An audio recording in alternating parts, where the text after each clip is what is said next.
Bismillahirrahmanirrahim. Assalamualaikum warahmatullahi wabarakatuh. Alhamdulillahi rabbil alamin. Wassalatu wassalamu ala ashrafil mursalin, nabiyina wa maulana Muhammadin wa ala alihi wa sahbihi ajma'in. Wa ashhadu an la ilaha illallah wahdahu la syarika lah. Wa ashhadu anna Muhammadan abduhu wa rasuluh sallallahu alaihi wa ala alihi wa sahbihi wa man tabi'ahum bi ihsanin ila yaumiddin.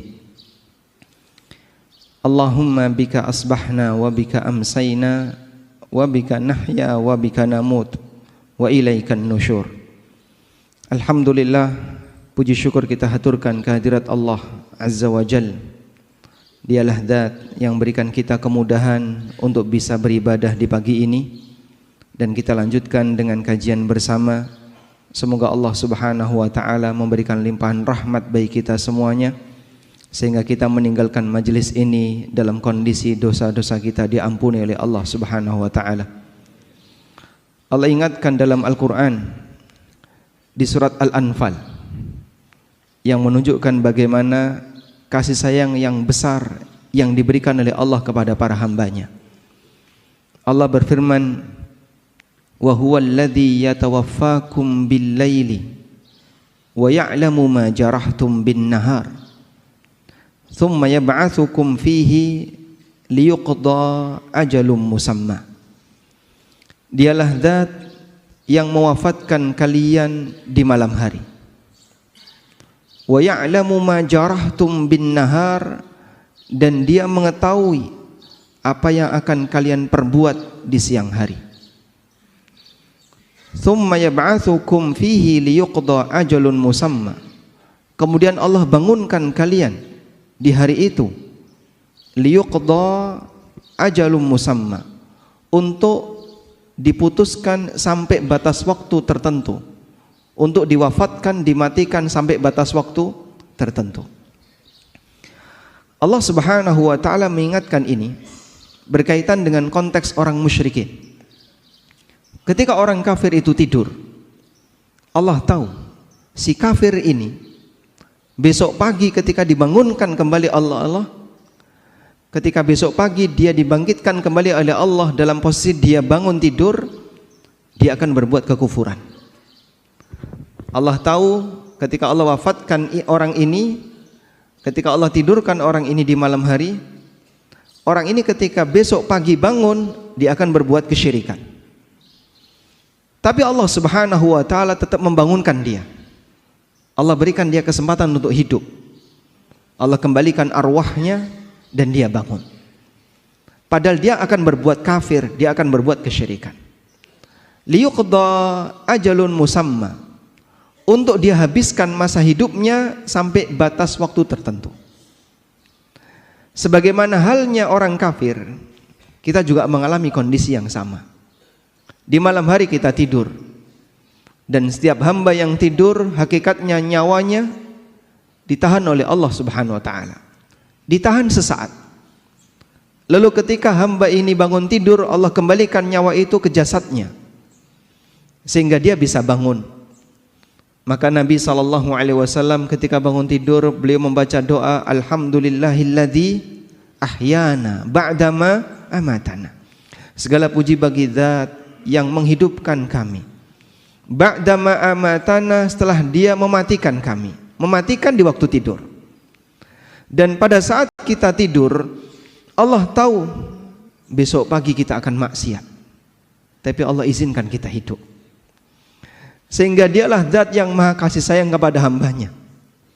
Pada waktu Allah Subhanahu wa ta'ala menahan arwah kita di waktu kita tidur, Allah bangunkan kembali kita, padahal dia tahu kita ini akan berbuat durhaka kepadanya, kita akan bermaksiat kepadanya. Sampai kapan? Sampai datangnya ajal. Terus demikian yang kita lakukan, sehingga hidup ini penuh dengan maksiat. Malam harinya kita tidur, siang harinya kita maksiat, seperti itu terus sampai akhirnya ajal menjemput kita. Karena itulah jamaah yang dimuliakan Allah Subhanahu wa taala, ini memberikan pelajaran bagi kita agar memperbanyak istighfar kepada Allah di setiap waktu yang kita lakukan, terutama ketika di detik-detik kematian kita, pada saat kita mendekati ajal. Hadirin yang dimuliakan Allah Subhanahu wa taala, tema kajian kita di kesempatan hari ini sebagaimana yang disampaikan oleh panitia, amalan terbaik di ujung usia. Kita semuanya mengharapkan agar kita bisa mendapatkan husnul khatimah. Meskipun perjalanan hidup kita dipenuhi dengan aneka maksiat, namun kita ingin menghadap Allah Subhanahu wa taala dalam kondisi bersih dan bisa mendapatkan husnul khatimah. Dan dalam Islam, hisab itu ada dua. Hisab sebelum kematian dan hisab pasca kematian. Hisab sebelum kematian penentunya ada di bagian akhir. Jika bagian akhir itu baik, maka bagian depan dianggap baik. Sebagaimana disebutkan dalam hadis yang sahih riwayat Bukhari Muslim dari sahabat Sahal bin Sa'ad As-Sa'idi radhiyallahu anhu, Nabi sallallahu alaihi wasallam bersabda, "Wa innamal a'malu bil khawatim." Sesungguhnya amal itu baik buruknya ditentukan oleh ujungnya. Sehingga sebelum kematian, penentu nilai seorang hamba adalah ujungnya. Apabila ujungnya baik, maka seluruh amalnya dianggap baik, dan sebaliknya, ketika ujungnya buruk, maka seluruh amalnya dianggap buruk. Berbeda dengan peraturan hisab pasca kematian. Hisab pasca kematian penentunya ada di depan, ada di awal. Sebagaimana yang disabdakan oleh Nabi sallallahu alaihi wasallam, "Awwalu ma yuhasabu bihil 'abdu min 'amalihi as-shalah." Amal pertama yang nanti akan dihisab dari hamba besok di hari kiamat adalah salat. Apabila salatnya baik, maka seluruh amal dianggap baik. Sehingga awalan yang baik saat hisab di yaumil akhir menentukan untuk amal-amal setelahnya. Sedangkan ketika hidup, ujung yang baik menentukan amal sebelumnya. Kita berbicara untuk kondisi kita yang sedang hidup. Maka perjuangan kita sebagai hamba Allah yang taat sampai kapan jamaah? Sampai kita mati. Perjuangan kita sebagai hamba Allah yang taat kita lakukan sampai kita mati. Sehingga perjuangan kita adalah bagaimana caranya agar kita bisa mengakhiri hidup ini dalam kondisi sebagai hamba yang saleh. Sebab kita menjadi hamba Allah itu sampai mati. Sebagaimana yang Allah Subhanahu wa taala firmankan dalam Al-Qur'an, "Wa'bud rabbaka hatta ya'tiyakal yaqin." Sembahlah Rabbmu, jadilah hamba Allah yang baik, hatta ya'tiyakal yaqin, sampai datang kepadamu al-yaqin. Dan makna al-yaqin, para ahli tafsir mengatakan maknanya adalah al-maut, kematian. Sebagaimana yang dikutip oleh Al-Hafidz Ibnu Katsir dari Salim bin Abdullah bin Umar. Salim bin Abdullah bin Umar, cucunya Umar bin Khattab radhiyallahu anhu. "Wa'bud rabbaka hatta ya'tiyakal yaqin." Sembahlah Rabbmu sampai datang kepadamu kematian. Kata Salim, huwa al-maut. Yang dimaksud di sini adalah kematian. Dan ini sejalan dengan firman Allah Subhanahu wa taala di surat Al-Muddatsir. Ketika Allah menceritakan penyesalan penduduk neraka. Penduduk neraka itu mengatakan, "Lam naku minal musallin wa lam naku nut'imul miskin wa kunna nakhudu ma'al khaidin wa kunna nukadzibu biyaumiddin hatta atanal yaqin." Dulu kami tidak pernah salat. Kami tidak pernah ngasih makan orang yang membutuhkan. Kami hidupnya hanya bersenda gurau. Dan kami mendustakan hari kiamat hatta ya'tiyanal yaqin, sampai datang kepada kami al-yaqin, yaitu kematian. Sehingga jamaah belakang Allah, kita menjadi hamba Allah, beribadah kepada Allah, berbuat taat kepada Allah, ujungnya adalah kematian. Dan itulah perjuangan kita. Sehingga bagi seorang muslim, titik akhir dia dalam melakukan ketaatan adalah saat ajal menjemputnya. Karena itu Bapak Ibu yang dimuliakan Allah, berbicara tentang amal terbaik di akhir usia, kita tidak membahas masa silam. Mungkin di antara kita punya masa silam yang berwarna-warni. Ada yang masa silamnya kelam, ada yang masa silamnya bagus, beraneka ragam. Namun kalau kita bandingkan antara diri kita dengan para sahabat, bisa jadi masa silamnya para sahabat lebih gelap dibandingkan kita. Di antara sahabat ada yang pernah menyembah berhala. Di antara sahabat ada yang pernah minum khamr. Di antara sahabat ada yang bahkan pernah berusaha untuk membunuh nabinya sallallahu alaihi wasallam. Di antara sahabat ada yang membunuh sahabat yang lain. Seperti Al-Wasi membunuh siapa? Hamzah. Namun kemudian beliau masuk Islam dan kemudian beliau menebus dirinya berperang di perang Yamamah melawan Musailamah Al-Kadzab sampai akhirnya terbunuh di perang Yamamah. Sehingga para sahabat Nabi sallallahu alaihi wasallam orang yang masa silamnya sangat gelap, sebagian di antara mereka. Namun ketika cahaya Islam itu datang, mereka menjadi pahlawan-pahlawan bagi kaum muslimin dan kita punya hutang budi bagi mereka. Sehingga dalam masalah ini kita tidak berbicara masa silam. Masa silam mungkin kita punya aneka masa silam yang berwarna-warni. Kalau berbicara berkaitan dengan amal terbaik, kita berbicara terkait masa saat ini dan bagaimana perjuangan ke depannya. Makanya dalam Islam kita tidak diajarkan untuk tenggelam dengan masa silam, tapi kita diajarkan untuk bersikap optimis berkaitan dengan masa mendatang. Selanjutnya jamaah diberkahi Allah Subhanahu wa taala. Lalu apa amal terbaik yang bisa kita perjuangkan di sisa usia kita? Terutama bagi mereka yang usianya sudah 60 ke atas atau mungkin 50 ke atas dan dia sudah mulai membayangkan nampaknya saya harus persiapan untuk menghadap Allah Subhanahu wa taala. Apa kira-kira amal yang harus kita lakukan? Jamaah dimuliakan Allah Subhanahu wa taala, berbicara masalah amal di sisa usia, sebenarnya kalau kita perhatikan semua amal yang diajarkan oleh Nabi sallallahu alaihi wasallam adalah amal yang utama. Semua amalan yang diajarkan oleh syariat kita adalah amalan yang utama. Sebab amal itu diajarkan oleh Rasulullah sallallahu alaihi wasallam melalui wahyu. Dan Allah ketika mengajarkan kepada hambanya, maka Allah akan ajarkan yang terbaik. Hanya saja dari sekian banyak amal itu ada yang namanya prioritas amal. Nah, prioritas amal inilah yang menyesuaikan di saat mana kita harus beramal A, kapan kita harus beramal B, kapan kita harus beramal C. Bagian itu yang akan kita bahas. Sehingga kalau kita berbicara amal apa yang terbaik di usia tua, ya semua amal ibadah.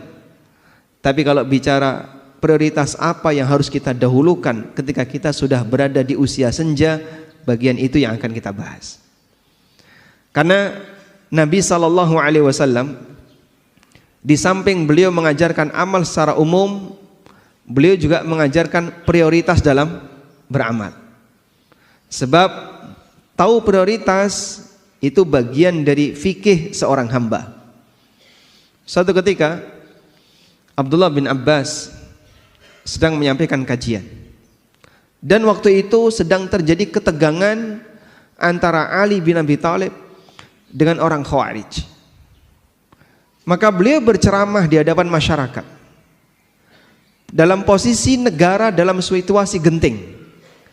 Ibnu Abbas ceramah habis asar sampai nabrak maghrib dan beliau tidak berhenti. Lanjut beliau ngasih ceramah sampai mendekati waktu isya. Komentar para jamaah, solat, waktunya solat. Tapi Ibnu Abbas tidak berhenti menyampaikan ceramah.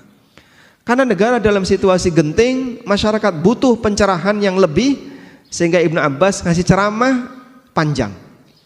Orang komentar, ayo waktunya solat, kenapa aku nggak solat? Kemudian orang itu ditanya oleh Ibnu Abbas, atu'allimuni sunnah, kau mau mengajariku sunnah? Siapa yang lebih berilmu, kamu ataukah aku? Sehingga kau mau mengajariku sunnah. Dalam situasi ini, Ibnu Abbas menggunakan fikih prioritas. Lebih penting memberikan pencerahan bagi masyarakat yang saat itu dalam situasi sedang genting karena negara penuh dengan ketegangan. Ada Ali bin Abi Thalib yang waktu itu jadi khalifah. Di Syam ada Muawiyah yang sedang berkuasa di daerah Syam. Di Nahrawan ada Khawarij yang mau merongrong kekuasaan Ali bin Abi Thalib. Di beberapa tempat yang lain banyak terjadi ketegangan. Maka kaum muslimin harus ditenangkan semaksimal mungkin. Beliau ngasih ceramah yang panjang sampai nabrak waktu salat. Lebih prioritas bagian ini dibandingkan mendahulukan salat karena situasinya menuntut untuk ngasih ceramah panjang. Itu contoh berkaitan dengan fikih prioritas. Hal yang sederhana, membaca Al-Quran itu amal yang mulia. Per huruf dapat nilai pahala berapa? 10. Tapi kalau terdengar adzan, lebih prioritas mana? Menjawab adzan atau lanjut baca Quran? Yang mana, Pak? Kenapa? Karena itu bertepatan dengan waktunya. Sehingga Anda kalau membaca Quran saat adzan berkumandang, Anda kehilangan kesempatan menjawab adzan. Waktunya sudah habis ketika adzan sudah selesai. Maka hentikan sementara bacaan Quran dan Anda dengarkan adzan, jawab itu adzan. Ketika antara adzan dan iqamah, waktunya apa ini? Memperbanyak berdoa. Mana yang lebih afdol antara adzan dan iqamah? Tanya jawab ketika ada kajian ataukah orang berdoa? Syekh bin Baz rahimahullah, ketika beliau sedang menunggu iqamah, beliau duduk bersama dengan jamaah. Ada orang yang mendekat dan mau bertanya. Lalu beliau sampaikan, ini waktunya kita berdoa, bukan tanya jawab. Ada waktunya yang lain untuk tanya jawab. Nah dari sini para ulama menggunakan prioritas. Ini waktunya amal A, lebih afdol amal A yang dikerjakan. Ini waktunya amal B, lebih afdol amal B yang dikerjakan, dan demikian seterusnya. Karena itulah jamaah dimulakan Allah, paham prioritas bagian dari fikihnya seorang hamba. Salah satu di antara tanda fikihnya seseorang adalah dia tahu dan bisa menempatkan amal ini ada di tempat A, amal ini ada di tempat B, dan seterusnya. Sehingga ketika kita membahas tentang amalan di usia senja, itu berkaitan dengan prioritas apa yang harus kita dahulukan ketika kita sudah berada di usia senja. Tayyib, bukan berarti bahwasanya kita meninggalkan amal yang lain, tapi di sini berbicara tentang masalah sekali lagi adalah prioritas pemilihan amal yang terbaik pada saat kita berada di usia senja. Nah, jamaah diberikan Allah Subhanahu wa taala, ada beberapa amalan terbaik yang bisa kita prioritaskan ketika kita sudah berada di usia senja. Yang pertama,